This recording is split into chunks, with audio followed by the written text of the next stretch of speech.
राधे राधे। दामोदर गीता पाठ में मैं आप सबका स्वागत करती हूँ, वंदन करती हूँ, अभिनंदन करती हूँ। वसुदेव सुतं देवं कंसचारूढमर्दनं देवकी परमानन्दं कृष्णं वन्दे जगद्गुरुं। कंस चारूढ़ का मर्दन करने वाले देवकी के आनंद वर्धन वासुदेव नंदन जगत गुरु श्री कृष्ण चंद्र की मैं वंदना करती हूँ। नारायण नारायण, राधे राधे। गीता जी के पढ़ने के दुर्लभ लाभ। गीता जी जब हम सबसे पहले पढ़ते हैं तो एक कोरा कागज होते हैं, बिल्कुल कोरा कागज।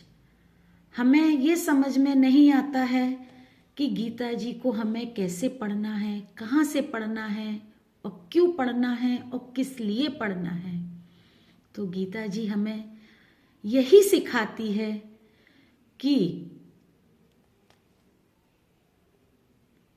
जीवन में जो भी हमारे मूल्य हैं, अमूल्य प्रवृत्तियां हैं, मूल्य प्रवृत्तियां हैं, वो सब हमें गीता जी के द्वारा ही प्राप्त होती हैं। क्योंकि गीता जी हमें शरणागति प्रदान करती है, प्रेम प्रदान करती है, ज्ञान प्रदान करती है, भक्ति प्रदान करती है। और जब हम गीता जी के पन्नों को खोलते हैं तो एक अज्ञानी की तरह खोलते हैं, एक बिल्कुल अबोध बालक की तरह खोलते हैं। जब एक बालक सर्वप्रथम हाथ में कलम लेता है तो उसके सामने एक पन्ना होता है, खाली कॉपी होती है। उस खाली कॉपी पर उसकी माँ उससे कहती है कि बेटा, मैंने तेरे हाथ में पेंसिल पकड़ाई है, तू इसे पकड़ के लिख। तब बच्चा इतना अबोध होता है, उसे लिखना नहीं आता है, वो तो मात्र उस पर लकीरें ही खींचता है।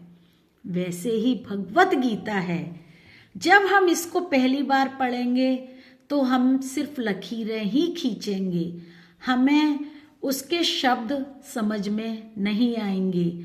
उसमें क्या लिखा है हमें वह भी समझ में नहीं आएगा।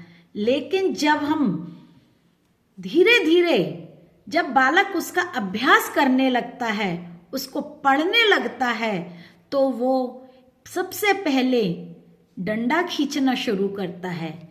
उसी प्रकार से जब एक साधक भगवत गीता को पढ़ना शुरू करता है तो वह उसके अक्षरों को समझना शुरू करता है।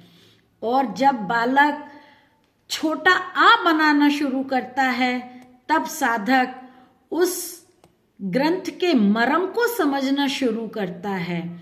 और जब बालक पूरा एक शब्द लिखना सीख जाता है तब साधक भी पूरी गीता को समझना शुरू कर देता है। तो भगवत गीता में बहुत सुंदर मर्म है, बहुत सुंदर सुंदर चरित्र हैं, बहुत सुंदर सुंदर ज्ञानवर्धक, इतना ज्ञान का भंडार है भगवत गीता में कि हमें एक अबोध बालक बनकर के ही हम भगवत गीता को पढ़ सकते हैं, उसको समझ सकते हैं, उसको जान सकते हैं।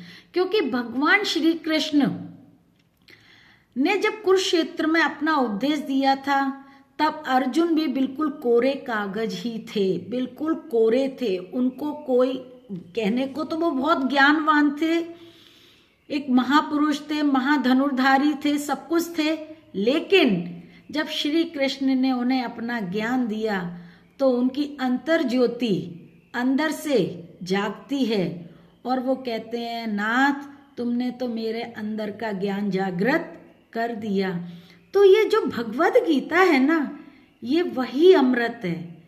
जब समुंदर का मंथन हुआ था तब उसमें से विष भी निकला था और अमृत भी निकला था।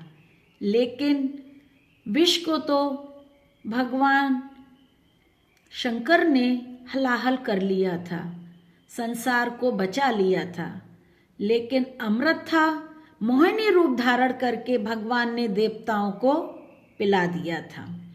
लेकिन आज के समय में ये जो अमृत हमारे पास है, भगवत गीता रूपी अमृत, अगर हमने इसको पढ़ना शुरू कर दिया, इस पर चलना शुरू कर दिया, इसको जानना शुरू कर दिया, इसको मानना शुरू कर दिया, ये मैं आपसे कह रही हूं, मैं एक कोरा कागज थी, वाकई में कोरा कागज थी। जब से मैंने गीता जी को पढ़ना शुरू किया है, अभी भी मैं अज्ञानी हूं, मुझे कोई भी ज्ञान नहीं है, इसमें क्या लिखा है मुझे कुछ भी नहीं पता है, लेकिन मैं फिर भी बोलने की कोशिश करती हूँ, ये बताने की कोशिश करती हूँ कि आप भी गीता जी पढ़िए, क्योंकि गीता वो अमृत है जो असुर को भी देवता बना देगा, और जो देवता है वो तो देवता है ही है, वो तो तर ही जाएगा।